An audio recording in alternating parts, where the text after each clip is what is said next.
Welcome to First Star Let's Chat, an athletic therapy podcast. I'm your host, James Gardner, certified athletic therapist, certified strength and conditioning specialist, yoga instructor, human being. This platform, for the pros, by the pros, anybody in the performance space, and beyond.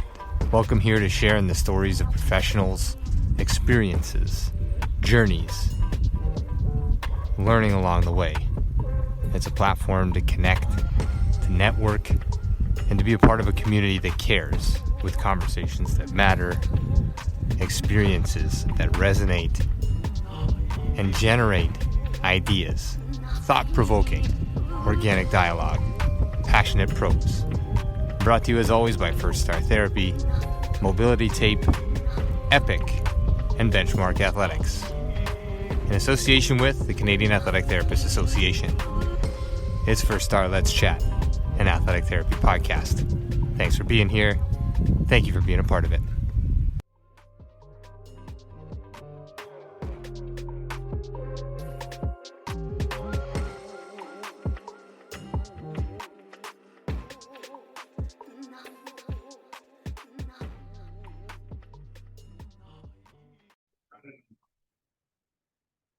So here we are, Exhibitor Hall, day 2 of the World Congress number 12. We're in Tel Aviv. Special guest Keith Webster here with us this morning. I'll introduce you here with your bio and then share a little bit about what the World Congress means to you, what you were presenting on, and the profession of athletic training, athletic therapy globally and in your experience. So I'll give you some questions, but first and foremost, really appreciate your time. Really appreciate your presentation yesterday. Some great stuff. Keith currently works for Premise Health, providing athletic training services to the team members of Toyota Motor Manufacturing of Kentucky.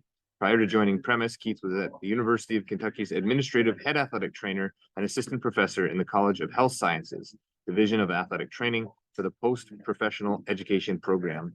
Keith, welcome aboard. Pleasure to have you. Thank you. Awesome. And your first time in Tel Aviv? It is. A lot of people's first times in Tel Aviv, and we're sharing a profession that is pretty well established where you're from in the United States, and just coming to fruition here in Tel Aviv. So what was the appeal for you coming over here to deliver an impactful speech, an impactful workshop, lecture? Well, I was delighted to learn that one of the themes for this conference or Congress was to have global knowledge and initiative. And they wanted to hear about different work settings for athletic trainers, as it is relatively new, especially in Israel.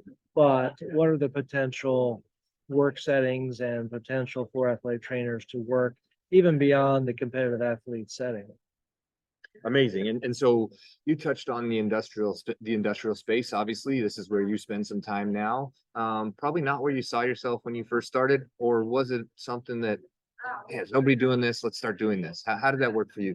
What transpired is I've always my career has been in competitive athlete settings, but professionally with the NATA, I was involved with the Governmental Affairs Committee and then chaired it at one point years ago. So from that, we learned about the importance of state licensure and regulation, right, and to have it encompass all settings for athletic trainers to work to their fullest credential. And so I did learn from sort of an academic standpoint about the industrial setting and how important it was.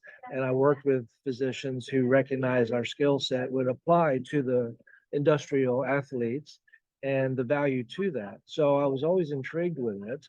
But when I took early retirement, I say early retirement from the University of Kentucky, I had an opportunity to go to this industrial setting with Premise Health at Toyota.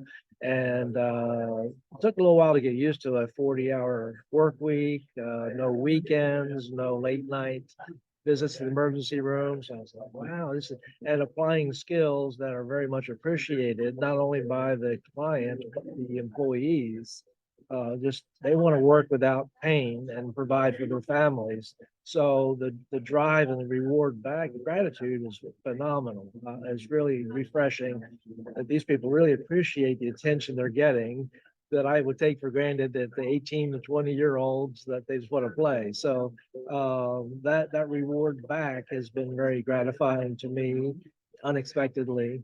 And to see their intent to get better and to keep working, provide for their families is kind of a same motivation that athletes would have to get back on the field for a ball game or something. So Right. the comparisons are very similar, but with a different population. These people don't graduate in 4 years. They work for 25, 30 years. Right. You get to know them, they know their families, their hobbies. So it's just a whole new spectrum of interaction with the people that we work with. Yeah, amazing. And for those that are listening, I mean, I'm sitting across from you, Keith, and I can see that this brings you a lot of joy, Yes. right? And I can feel that energy, and I hope people can hear that too. And certainly in your presentation yesterday, we could feel this.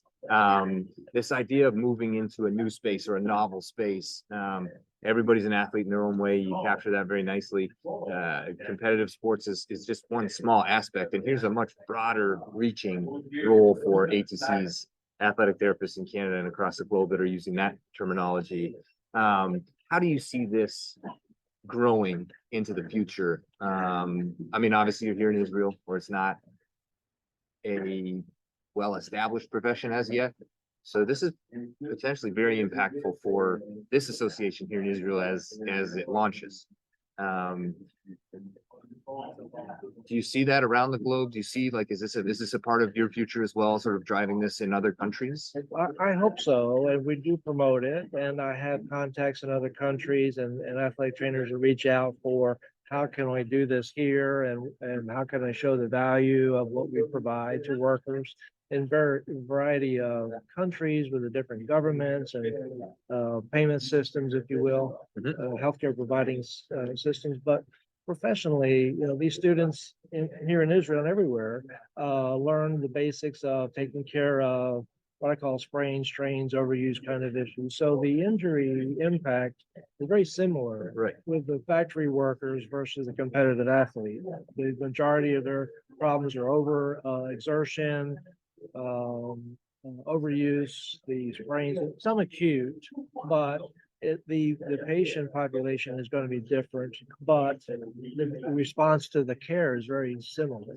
Right. So it's not a huge reach to say, well, it's not an 18-year-old ankle sprain, no, but it still reacts similarly under the guidance of medical. Right, you got it, and that value add piece is massive, right? To showcase what you're doing. I've had the opportunity to speak with, various ATCs, various therapists that are in fields doing things in the military or in your industrial setting where a dollar paid towards prevention is X number of dollars saved in rehabilitation or injury care or post-surgical care or whatever it may be. So Yes.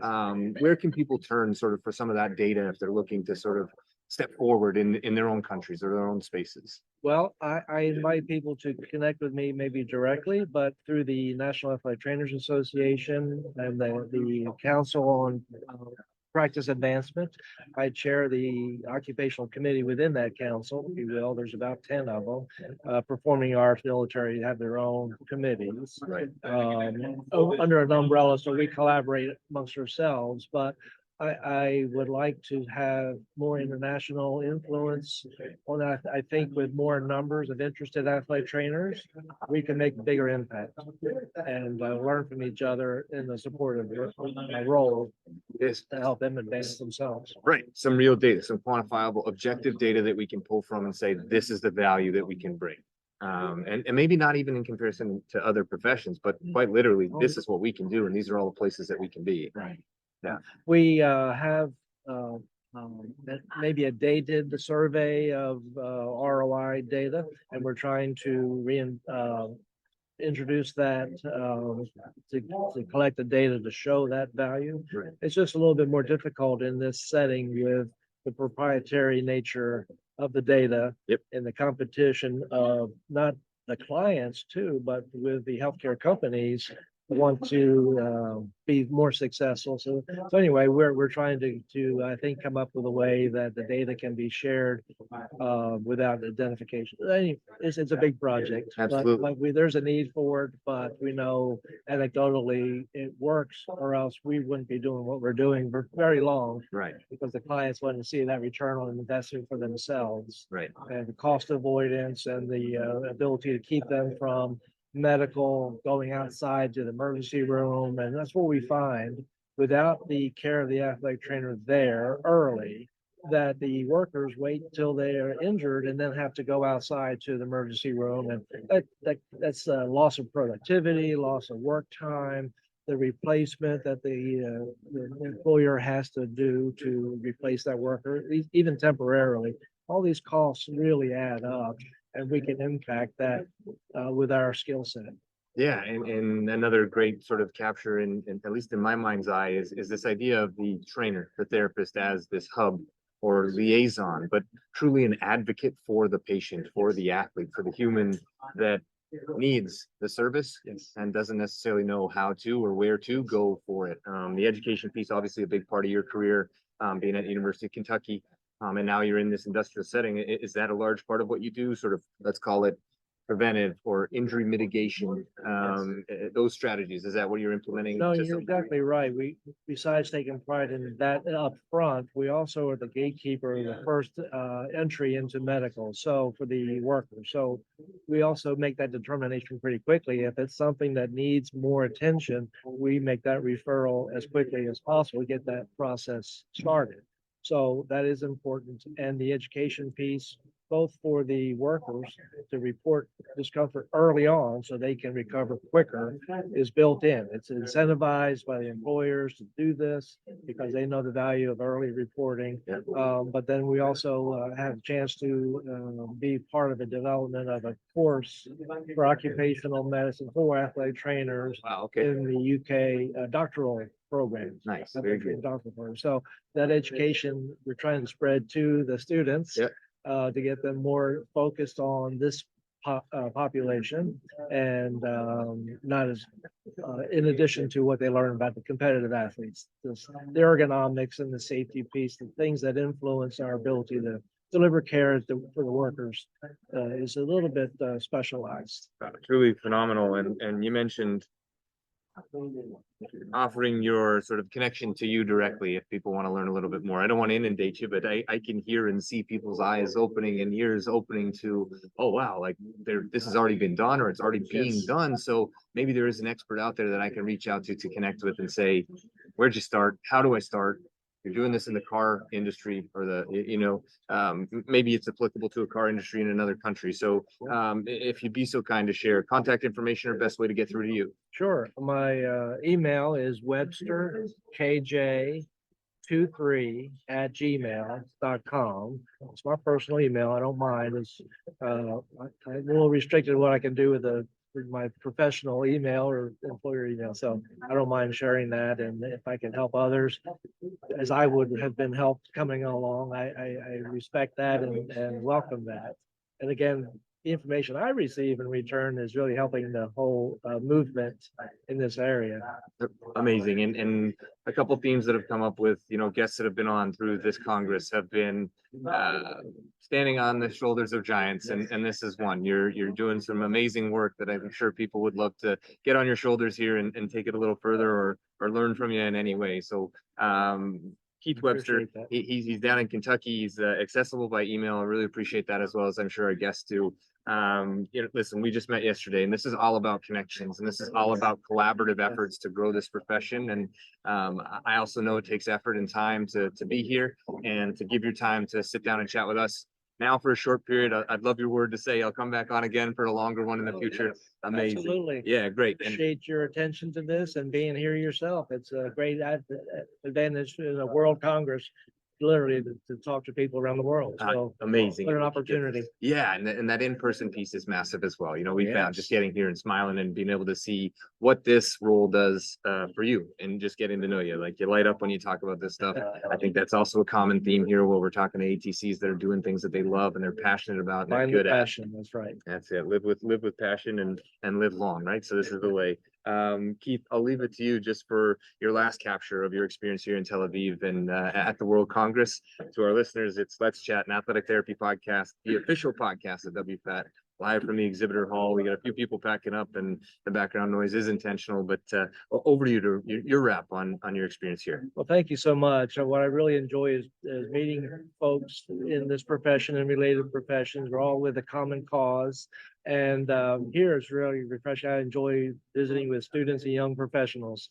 That's our future. And it's so invigorating to me to see that happening, and their questions and interest is really enlightening. So I get more from this meeting than I think I give, but I enjoy being here. Amazing. So thank you again for your time. Appreciate it. Enjoy the rest of the Congress and the beautiful weather and the beautiful culture and space here. Thank you so much. Thank you.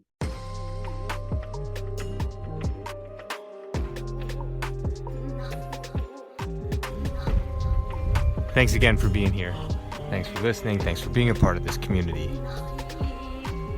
Check us out online, firststartherapy.com. That's FIRSTAR therapy.com. Or email us with feedback, consult@firststartherapy.com. CONSULT@firststartherapy.com. On Instagram @firststar.therapy, and our podcast host @letschat.at. This is First Star Let's Chat, an athletic therapy podcast.